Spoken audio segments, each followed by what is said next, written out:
సర్వమంగళ మాంగళ్యే శివే సర్వార్థ సాధకే శరణ్యే త్రయంబకే దేవి భద్రకాళి నమోస్తుతే అని భద్రకాళి అమ్మవారిని మనం ప్రేమగా నమస్కరిస్తూ మనం దేవాలయానికి రావడం జరుగుతోంది. మరి భక్తులందరికీ ఒక చిన్న మనవి ఏంటంటే, ప్లాస్టిక్ కవర్స్ దయచేసి తేవద్దు. దేవాలయం ఆవరణలో ప్లాస్టిక్ కవర్స్ కనిపించరాదు. ఇది మా యొక్క కమిషనర్ గారి ఉత్తర్వుల ప్రకారం తెలియజేయడం జరుగుతోంది. కనుక అందరూ బయటకు వచ్చేటప్పుడు క్లాత్ కవర్స్ దగ్గర పెట్టుకొని రండి. క్లాత్ కవర్స్ మాత్రమే దగ్గర పెట్టుకుని రావాల్సిందిగా కోరుచున్నాము. ప్లాస్టిక్ కవర్స్ తీసుకురావద్దు.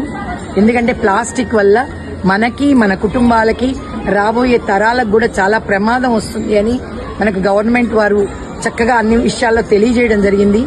ప్లాస్టిక్ కవర్ అనేది రీఫిల్ అవ్వదు, తిరిగి అది దానిలో చెత్తలో కలిసిపోదు, మట్టిలో కలవదు.